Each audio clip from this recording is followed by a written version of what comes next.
Buenas noches, apreciado participante. Habiendo dado un margen considerable para el ingreso de ustedes al aula y de esta manera buscar la interacción, que esa es la clave de la construcción colaborativa y colectiva del conocimiento. Entonces vamos a dar inicio al desarrollo de la clase introductoria de lo que es la unidad curricular Sistemas y Procedimientos Contables 1. Desde desde esta unidad curricular vamos a abordar muchos contenidos teóricos que realmente van a permitir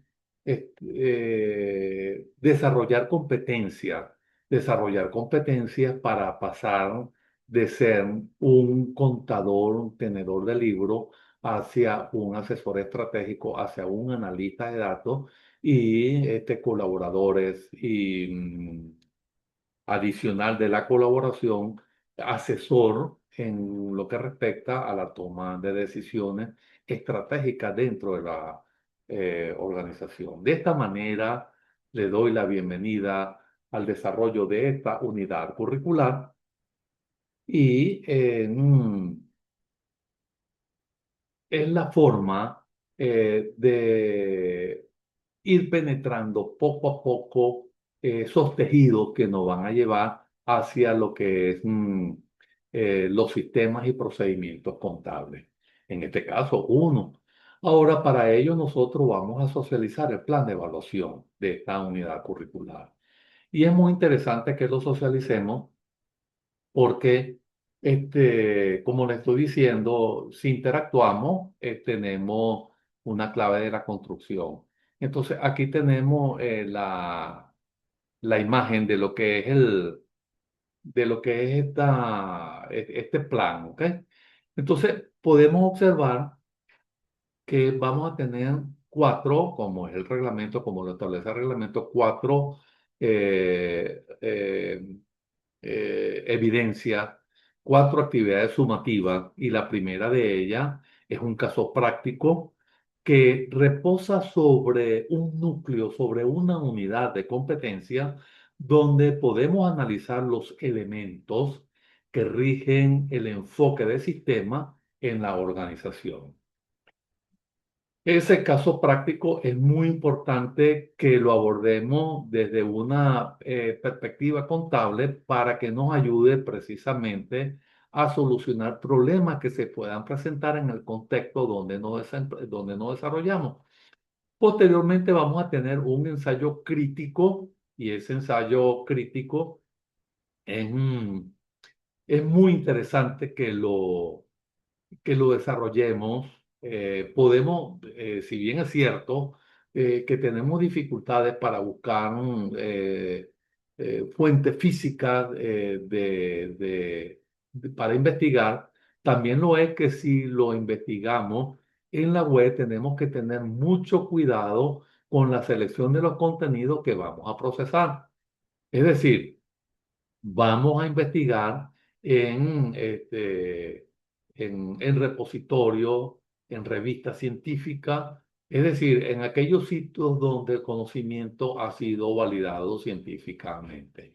Y si nos vamos a apoyar en en alguna plataforma de inteligencia, entonces recuerden que ella es una aliada, que ella nos va a suministrar información que nosotros debemos interpretar, que nosotros debemos eh, utilizar para desarrollar una postura con respecto a algunos de los, algunos de los puntos que nosotros vamos a desarrollar. Entonces, tenemos que tener mucho cuidado con el uso de la inteligencia porque en algunas oportunidades extraemos de ella información que denota claramente que no está procesada y nosotros debemos interpretarla para incorporarla en el desarrollo de nuestra actividad. estoy completamente a la orden a la hora de que necesiten alguna información relativa a eso. Recuerden que yo soy su tutor y buscamos en la rectoría del conocimiento. Y ahí, entre todos, podemos maximizar el provecho que podamos utilizar de ese tipo de apoyo. El otro, la otra información, perdón, la otra actividad sumativa es un informe escrito, pero recuerden que no es ese informe tradicional que yo vea la información, la corte, la pegue y es suficiente. Recuerden que debemos interpretar la información que busquemos y mostrar nuestra postura. Lógicamente, podemos tener la cita de la fuente consultada y también, lógicamente, una vez que la coloquemos, interpretarla y desarrollemos lo que nosotros consideramos sobre esos aspectos. Y la cuarta unidad, perdón, la cuarta actividad sumativa es una videopresentación que nos va a permitir ejercitarnos como profesionales, porque en un momento determinado, cuando nosotros vayamos a comunicar información dentro de la empresa, podemos utilizar los videos, podemos utilizar presentaciones, que es lo que ocurre naturalmente en estos espacios. Entonces, vamos a tener para cada actividad, estamos iniciando en la semana 4. Entonces, nosotros vamos a tener desde el 25 al 30. Después vamos a tener en la segunda actividad del 6 al 12, al 11, del 8, perdón, al 13. Posteriormente vamos a tener del 22 de junio al 27 de junio y la última actividad la vamos a tener en el mes de julio, que va desde el 6 de julio hasta el 11 de ese mes en curso, de ese mes que va a estar en curso. Entonces, adicional, también vamos a tomar en consideración la revisión de las rúbricas. Por lo general, no las leemos y lo recomendable es que leamos la rúbrica porque en ella está la clave, está la métrica, están los criterios que se van a evaluar y están los niveles donde me debo ubicar para tener un desempeño exitoso. Entonces vamos a revisar con mucho detenimiento cada uno de ellos y aplicarlo, porque en muchas oportunidades, y se lo digo con la responsabilidad del caso, los contenidos teóricos son excelentes cuando los investigan. Y eso es muy bueno. Pero ¿qué es lo que sucede? Yo puedo tener unos contenidos teóricos muy buenos, pero ¿qué es lo que sucede? Tengo que respetar la fuente que consulté. Es decir, debo registrar precisamente el autor mediante una cita que estoy utilizando para fundamentar, para desarrollar mi contenido. Entonces, toda fuente consultada debe ser citada. Cuando nosotros registramos la fuente en el registro de las fuentes bibliográficas, cada fuente que nosotros registramos allí tiene que tener por lo menos una cita en en el, en la extensión del trabajo que estamos desarrollando. Otra cuestión que eh, a solicitar es que cuando utilizamos, nos soportamos sobre el uso de la inteligencia artificial, es que cuando le pedimos las fuentes consultadas, ella nos las da en inglés, ¿ok? ¿Y qué es lo que sucede? Nosotros debemos utilizar, bueno, lógicamente, el que hable inglés no tengo ningún problema en que así lo haga, pero toda la fuente que colocan la colocan en ese idioma y no es el deber ser. ¿Ok?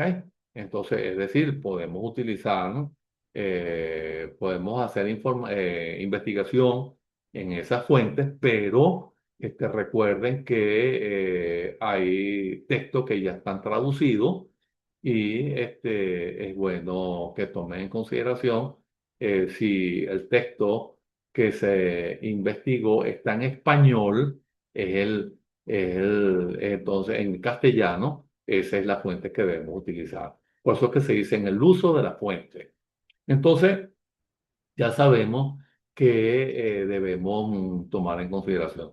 Otro aspecto que debemos tomar en consideración es que si ustedes observan la última columna de la rúbrica, piense que ya tiene 0 puntos. ¿Qué significa eso? Que si nosotros no subimos el archivo correspondiente, no tiene valor. Si nosotros realmente enviamos un archivo y debemos comprobar que ese archivo sea el que corresponde a, a la unidad curricular. ¿Qué ocurre? Ok, es cierto, el ser humano se equivoca, pero ¿qué es lo que pasa? Si no verifico el archivo que voy a subir, ¿qué está ocurriendo? No voy a obtener la evaluación en ese momento.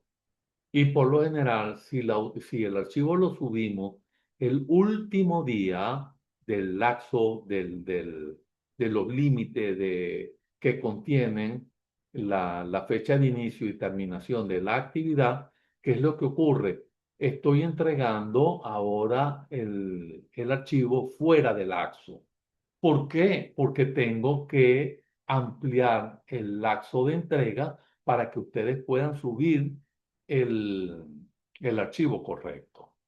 Entonces debemos verificar que el mismo no esté dañado, que sea el correspondiente a la unidad curricular, porque a veces por error, como le digo, subimos el de otra unidad curricular o el de otro,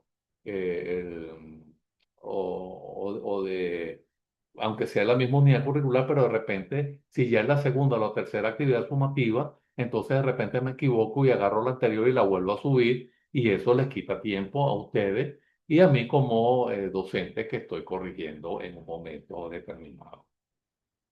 Entonces vamos a tomar en consideración estas recomendaciones y sobre todo con los videos, ¿ok? Sobre todo con los videos, ¿qué ocurre? Que en algunas oportunidades colocamos la cédula de identidad y en YouTube es probable que no nos bloqueen, no los va a mostrar disponibles. O también puede ocurrir que lo guardamos, pero no lo llevamos a una zona pública y entonces no nos va a abrir. ¿Qué ¿Qué pasa con eso? Que entonces el día que estoy corrigiendo, después que me percato de que no abre, tengo que enviarle un mensaje privado. Si ustedes no revisan oportunamente los repositorios, entonces a veces se tarda 1, 3 y 4 días para poderle corregir y nosotros tenemos que mantener al día las evaluaciones debidamente corregidas porque ese es un derecho que tienen todos ustedes de tener el resultado de la evaluación de manera oportuna. Y entonces nosotros debemos precisamente cuidar ese envío para que no se genere un inconveniente en un momento determinado. Otro aspecto que debemos tomar en consideración es, precisamente la extensión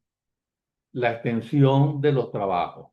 Si el video le dice que es para 5 minutos, no se pasen a los 5 minutos.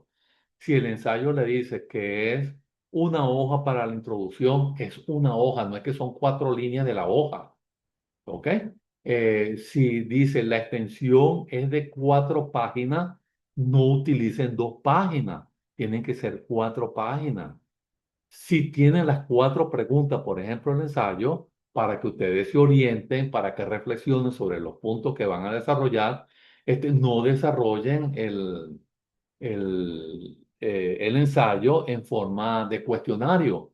Háganlo corrido, pueden utilizar temas y subtemas, pero utilicen conectores entre los párrafos para que quede bien articulado. ¿Ok? Entonces, eso lo podemos observar perfectamente.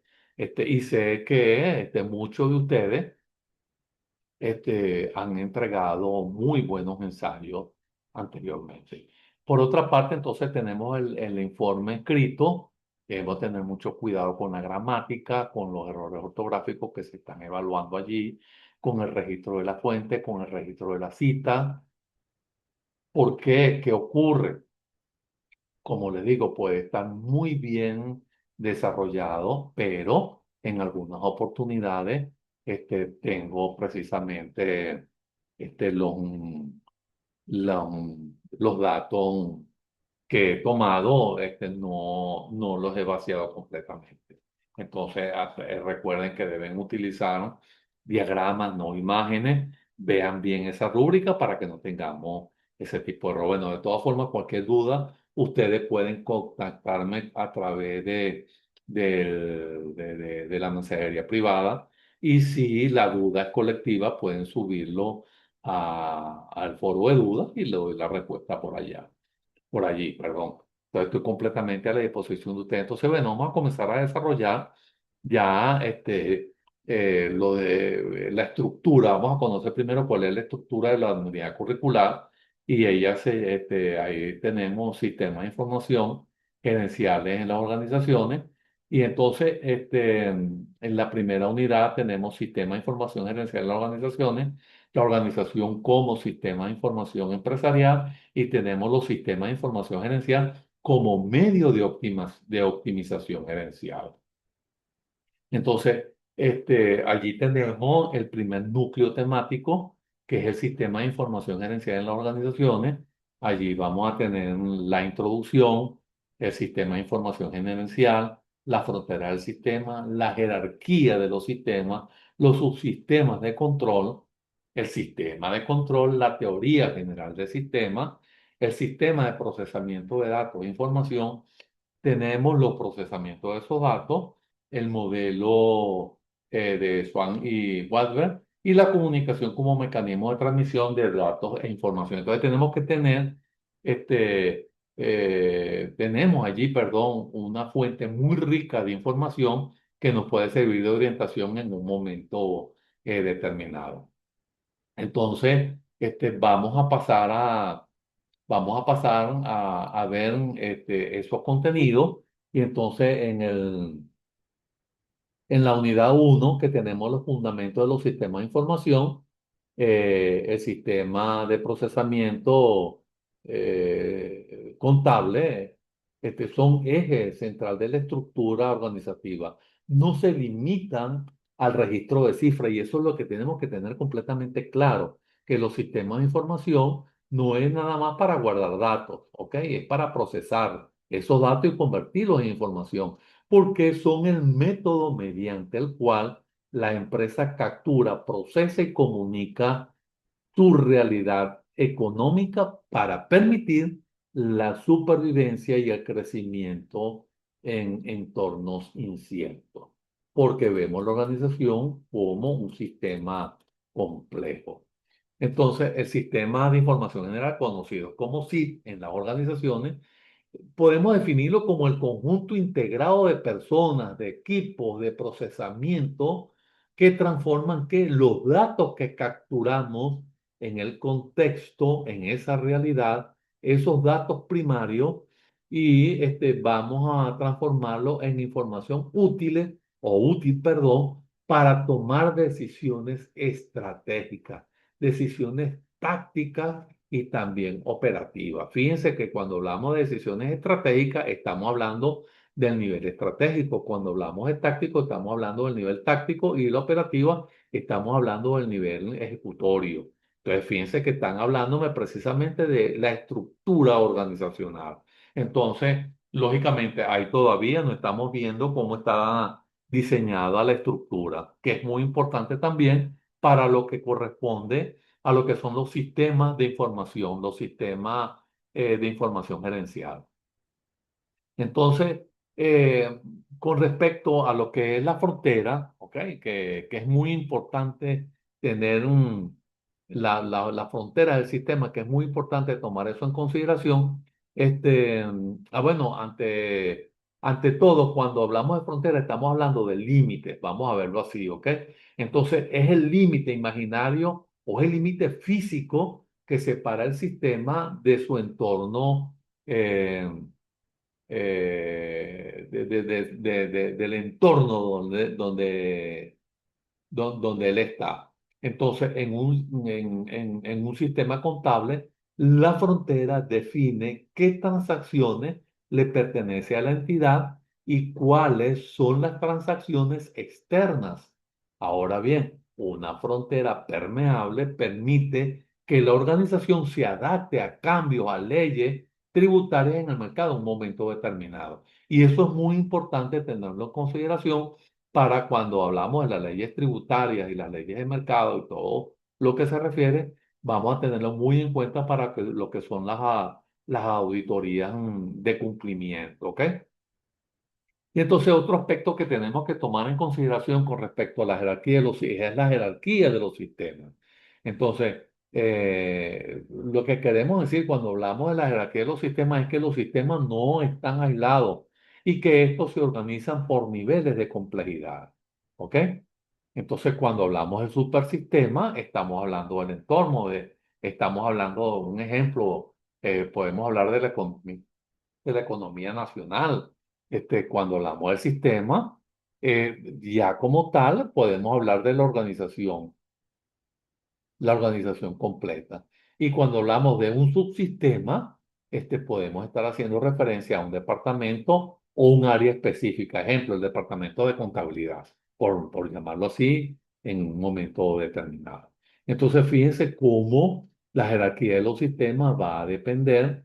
Ahora, fíjense, todos ellos, sin embargo, están en constante interacción. ¿Ok? Entonces, eso es lo que tenemos que también tener completamente claro.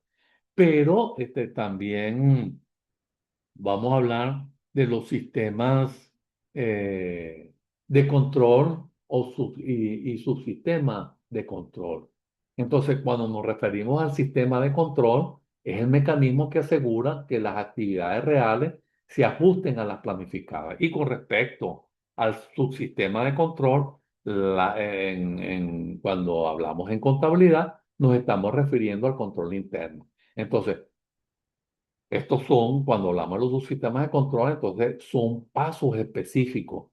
Es decir, tenemos que buscar las firmas autorizadas, por ejemplo, los espejos de caja, las conciliaciones bancarias, porque todos esos procedimientos están direccionados, están diseñados para salvaguardar los activos y verificar la información de los datos que ellos arrojan. Y entonces es conveniente conocer la teoría general del sistema. ¿Por qué? Porque ellos ya han visto desde ese punto de vista macro el enfoque interdisciplinario que ve a la organización como un todo, por eso es que la teoría general del sistema, relacionado, según esta teoría, un cambio en el área de venta afecta inevitablemente al sistema contable. Es decir, porque es un todo, ¿ok? Es decir, todas las partes están íntimamente relacionadas. Entonces se basa en un ciclo. ¿Y cuál es ese ciclo cuando vemos la organización como un sistema? Es la entrada, que es lo que conocemos como input. Tenemos un proceso que es el proceso de transformación, ¿ok? Que es el proceso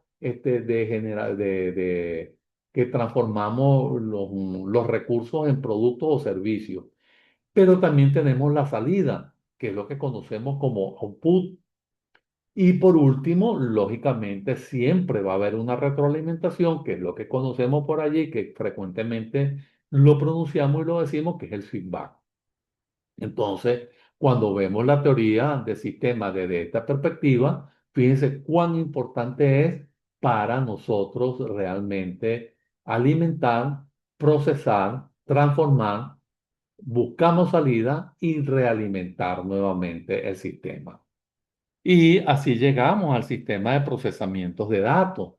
Entonces, que es lo que conocemos como SPD. No es otra cosa que la infraestructura técnica y lógica que está encargada del procesamiento de los datos. Algunos hablan de la manipulación de los datos, pero bien entendido, ¿ok?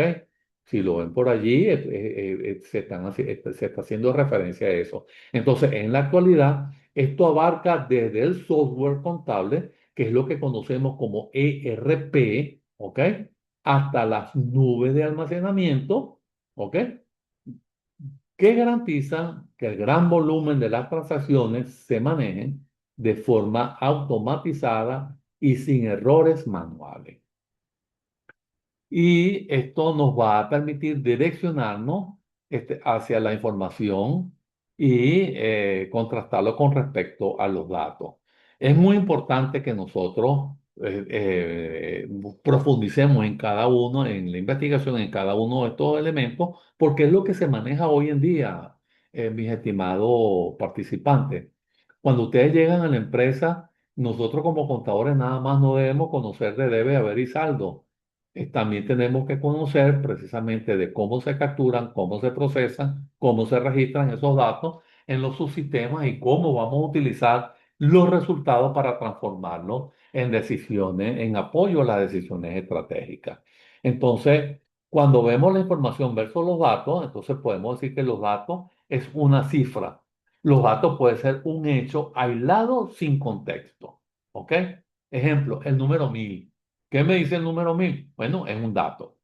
Pero cuando nos referimos a la información, es el dato procesado que tiene significado y utilidad para quien lo recibe. Entonces, ¿qué quiero decirle con eso? Si arriba utilizamos un ejemplo, el número 1000, abajo yo puedo decirle, hay 1000 unidades en inventario, lo cual es suficiente para la demanda. Fíjense cómo ese número cobra vida, cómo ese número ahora arroja información y estamos haciendo referencia a la existencia de productos terminados en el inventario, con lo cual yo puedo satisfacer la demanda en un momento determinado. Entonces, así pasamos al procesamiento de los datos, que es el conjunto de operaciones que transforman los datos en información e incluyen recolección, clasificación, ordenación, lógicamente, los cálculos que se puedan hacer, lo almacenamos y precisamente los recuperamos. Entonces, eso es lo que hacemos cuando capturamos datos, ¿ok? Entonces, lo recolectamos, lo clasificamos, lo ordenamos, hacemos los cálculos pertinentes, almacenamos para usarlo en un momento determinado y precisamente también podemos recuperarlo si es el caso. Y así es como llegamos al modelo de Shannon Weaver, ¿ok? Entonces, ese modelo es muy interesante, lógicamente. Aquí nosotros no lo vamos a desarrollar completo, esta clase introductoria, pero me tomé la libertad de desarrollarle cada uno de estos aspectos para que le sirva de abreboca para desarrollar la investigación correspondiente, ¿no? Entonces, en este modelo matemático, eso es un modelo matemático, el modelo de Web. Entonces, de la comunicación. Entonces, la comunicación es vital para entender cómo, ¿ok? Cómo se transmite la información contable. Entonces, ese modelo lo que nos dice es que se compone de la fuente es el contador o el sistema, fíjense cómo se lo estoy relacionando, el transmisor, que es el informe o el balance. Entonces, vamos a ver cuál es el canal de comunicación, el medio de comunicación. Puede ser el correo impreso o puede ser a través de un software, pero también puede haber un ruido. ¿Ok? Entonces, el ruido es cualquier interferencia. Eso es lo que llaman por allí ruido semántico. Entonces, cualquier interferencia, por ejemplo, errores de registro, fallas de luz que son muy frecuentes, mala interpretación. Y por último, vamos a tener en ese modelo la recepción, es decir, el receptor o el destino. ¿Y quiénes son los receptores de esos informes? El gerente o también los accionistas. Entonces, es allí donde ahora nosotros vamos a ver la comunicación como mecanismo de transmisión de datos e información. ¿Ok? Entonces, cuando hago referencia a eso, entonces, para cubrir, tenemos que buscar precisamente la fidelidad de la información. Cuando hago referencia a la fidelidad de la información, Entonces, lo que tenemos es que explicar cómo es ese ruido. En el modelo de Shannon, se traduce en errores contables. Si la comunicación falla, el sistema contable pierde su propósito. Ahora bien, la objetividad y la relevancia son las claves para que el mensaje llegue íntegro al receptor. Es decir, ese modelo comunicacional tiene que estar bien diseñado para que no se desvirtúe en el transcurrir, en el transitar, perdón, del canal de comunicación, que se mantengan los flujos de información.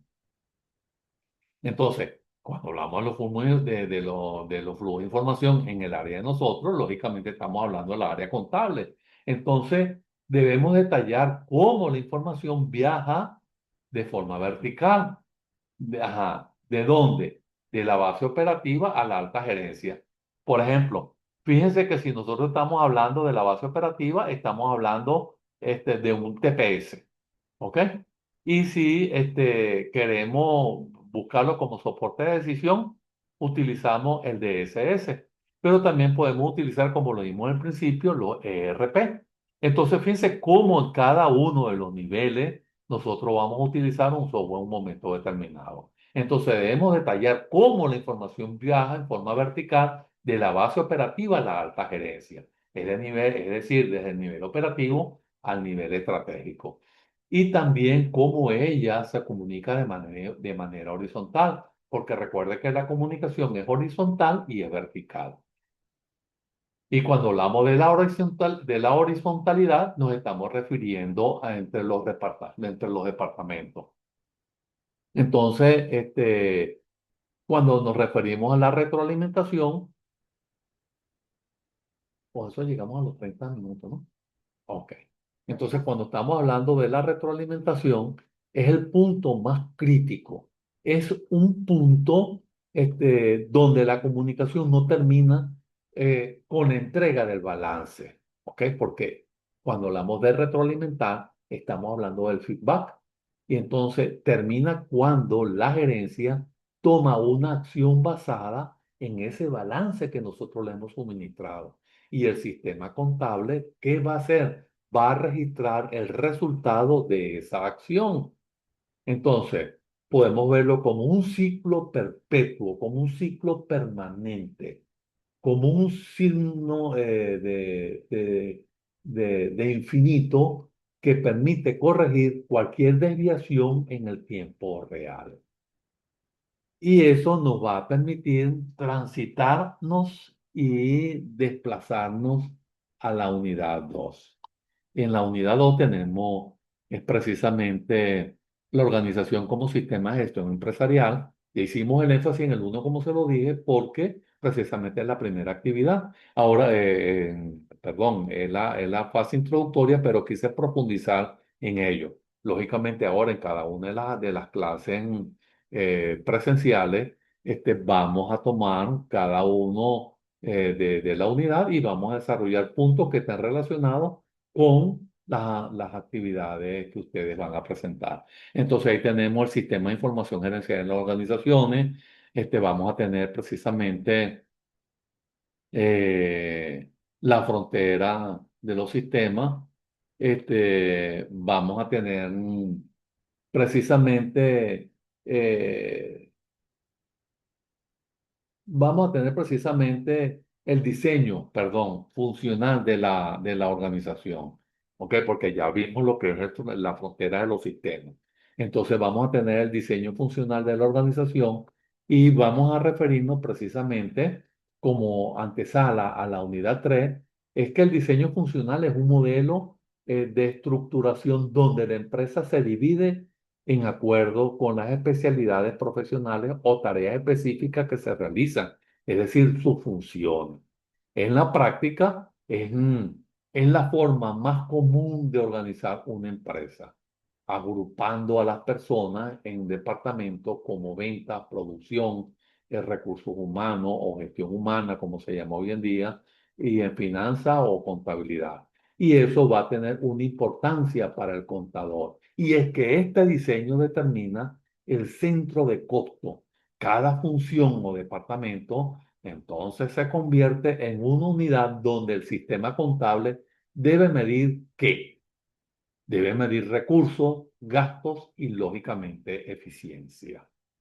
Entonces, estos elementos básicos del diseño organizacional tenemos que tomarlos en consideración porque precisamente ella es la que permite un flujo de información que realmente sea completamente valedero. Para que un sistema contable funcione, la organización debe tener definidos sus pilares estructurales, es decir, la especialización del trabajo, la departamentalización, la cadena de mando, el tramo lógicamente de control, la centralización y la descentralización, y por último la formalización, que es el nivel de estandarización de los puestos de trabajo mediante reglas, procedimientos escritos, los manuales contables, como un ejemplo, o los sistemas que nosotros hemos ayudado a construir.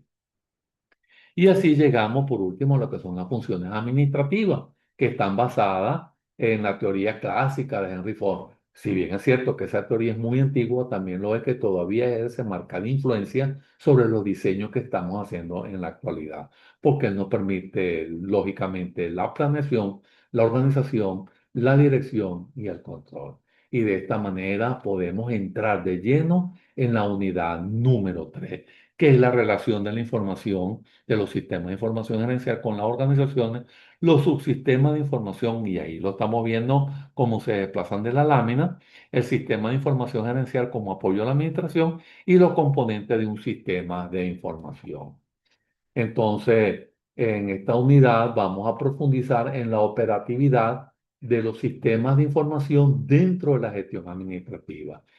Ahí tenemos entonces que está en esta unidad se analiza cómo la información deja de ser un simple registro para convertirse en el recurso más valioso para la gerencia.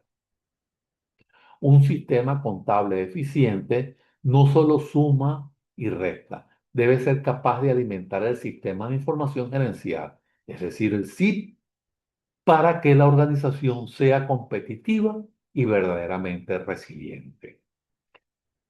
Desde esta perspectiva podemos entonces abordar lo que es la relación del sistema de información gerencial con la organización o con las organizaciones. Y es que existe una relación de dependencia mutua.